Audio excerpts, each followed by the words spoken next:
Welcome back to Amplify Democracy. I am your host, Cleopatra Charles. My guest is someone whose art I admire, whose innovation inspires me. I am talking about Carissa, the violin diva, Roos, a Maryland-raised, Newark-rooted, genre-blending violinist, vocalist, educator, and all-around creative powerhouse. She has been building her own lane in jazz, soul, gospel, go-go, classical, hip-hop, all of it. She's worked with legends, and she is still teaching the next generation of musicians. Carissa, welcome. So let us start from the beginning. Do you remember what drew you in? Why the violin? Blessedly, I had parents who never told me that little black girls were not supposed to play the violin. I still to this day think that my first exposure to it was seeing It Shock on Sesame Street. And of course, I was so young, I was 4. And I sounded so bad when I started that they begged me to stop after about 2 months. My dad sat me down and told me that violin is not for everybody. Something in my soul just connected to the voice of the violin so much that I knew it had to be the violin for me. And so I literally practiced the violin until I didn't suck anymore. I just loved it so much. In your family, there was always music? Gospel, jazz, classical music? Did you know back then that all of these sounds were shaping you? My parents saw the spark in me and decided to nurture it no matter what. If I needed to practice 45 minutes, I practiced 45 minutes. Not 43 minutes, not 42 minutes, 45 minutes. Violins are very expensive. That's one of the reasons why you don't see a lot of African Americans traditionally in the classical strings. My parents, they didn't want to limit me, and there's something that's very special and sacred in my mind. They didn't always understand what it was in me, but they trusted what they saw. A lot of people, including myself, were very curious. Where did the violin diva identity come from? I'm a violinist, always have been since I was 4. The only thing I've done longer than violin is sing. I combined the violin and the singing part into a name that became the Violin Diva. And so it just stuck after a certain amount of time.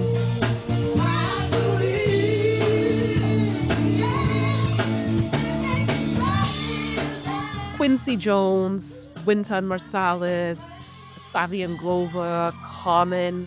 These are not small names.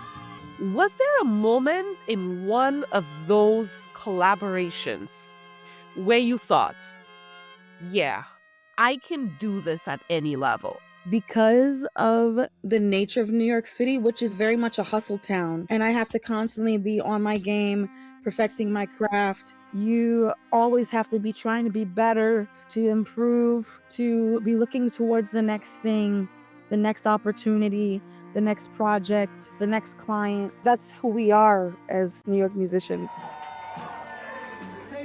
You've won many big competitions around the country, Newark, Philly, Opposed semifinals. You've performed at festivals across the country. Is there a performance that still sticks with you? You're training at an elite level with people who don't look anything like you. My parents had just bought another violin for me so I could compete at that level, and they had taken out a second mortgage on their house to do it because that's how expensive it was. And I looked to my left and I looked to my right on that stage and said, I don't want to do this. And so I went looking for something else beyond just classical music for my voice. And when I say my voice, I mean my creative voice. And I found this amazing place that no longer exists called the Henry Mancini Institute out in California. And my 2 coaches were Jeremy Cohen from the Quartet San Francisco and Lisa Terry, who was Clark Terry, the jazz trumpeter's cousin, a founding member of the Uptown String Quartet, all-black, all-female string quartet started by Max Roach.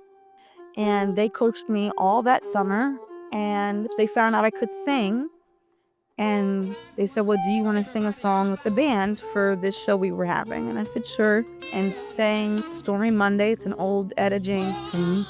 Singing that song and feeling the energy and the electricity in that room. I had a deep knowing that that was what I wanted to do for the rest of my life. Standing in front of a band and connecting the audience. And the audience was doing the call and responses. And, sometimes as performers, we know when y'all are not engaged or when we have you all like right in our hands. And I knew I had the audience right in the palm of my hand. This is what I want to be doing for the rest of my life. I am fortunate enough to have found that for my life. I don't take it for granted. You're teaching, you're building curriculum, and you're nurturing these young string players. What made you say, okay, I want to teach, I want to mentor, I want to pour into the next generation? And can you relate that to yourself, young Carissa, growing up and not seeing people who looked like you and who could be mentors to you at that young, impressionable age? When my father finally put in my hand Regina Carter's Rhythm of the Heart and Noel Pointer's Fantasia, they're both actually my favorite violinists. I love that quote that Kamala gave that came from her mom. Her mom said, you may be the first in the room, but don't ever be the last. We have an obligation, and why we as an African American culture have survived these many years is because we determined that we would always pull up the person behind us. So for me, it's very simple to pay it forward. I've been a teaching artist for now 20 years, and it's some of the most rewarding work I do.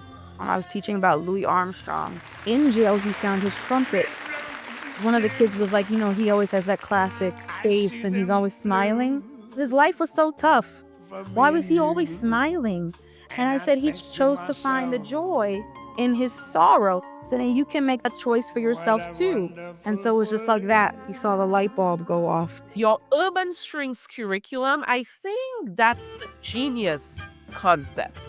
Classical technique meeting hip hop, meeting jazz.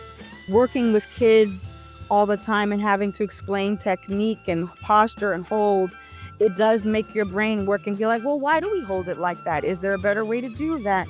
Can I approach it from this way or that way?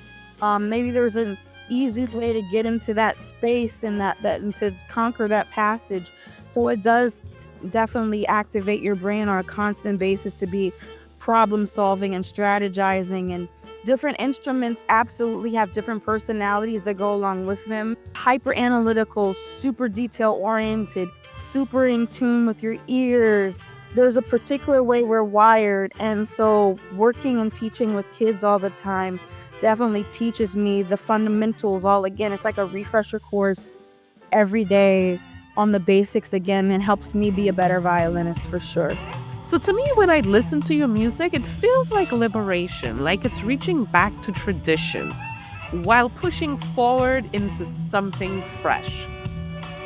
When you think about freedom musically or even personally, what does freedom mean to you? What really satisfies me these days and makes me go, oh, that's what I was looking for, is not that it was a good performance, but that the song manifested in the way that I heard it in my head. The technique that I have put in, that now the technique is in me. Without that, you almost get creative stutter where you would trip over yourself trying to get it out. The technique frees you up so that all those possibilities are always at your fingertips. Being a Black woman, redefining what a violin can do. There's power in that. Do you ever think about the cultural statement you're making just by showing up in your fullness?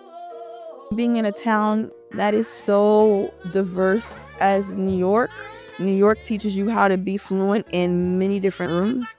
One weekend you'll be in Carnegie Hall, and then you'll be in a dive bar in the West Village. So you learn to be fluent in many different rooms and in many different styles and groups of people, many different cultures. As a Black woman, I am constantly fighting for my voice. I am always fighting for representation. I will say that the music industry still in 2026 is not always the most welcoming to Black women. There are still bands that don't like women on the bandstand in jazz, in R&B. So I am determined to be one of those who is representing everywhere I go. After the murder of George Floyd, many artists, especially Black and Brown artists, found themselves creating, grieving, protesting, or all three at once. How did that moment shape your sense of responsibility, identity, or voice as an artist, if at all?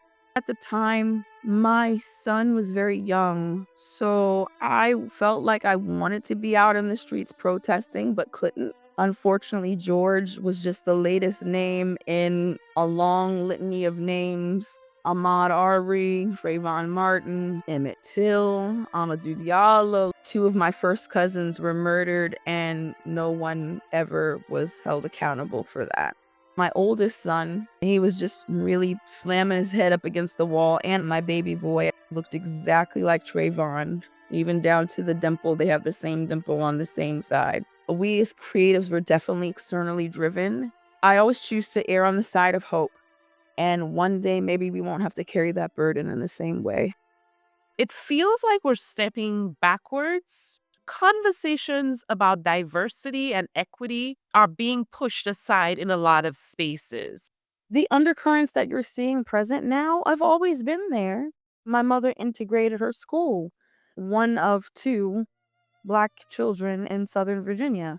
And that's my mother's generation. It wasn't 10 generations ago. So now here we are, and it's our generation's turn. I am my ancestors' wildest dreams. I am making a living playing violin. What?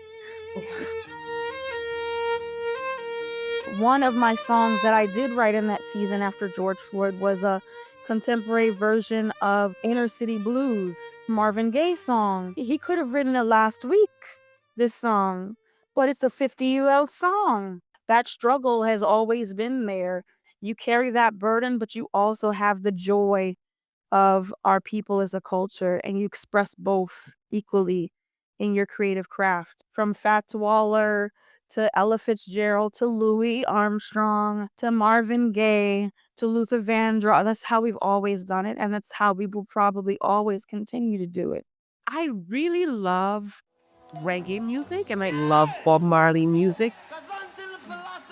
He has this song and it says, "Until the philosophy that holds one race superior than another is finally and permanently discredited." That is just so relevant because we're still not at that point where the color of a man's skin is not significant. Right now, in 2026, we've allowed art to become so passive. I want art to say something. I want it to evoke a response out of you. Ain't got no home, ain't got no shoes. That's the power of the creative voice for sure. We can see that one love, I feel what you do.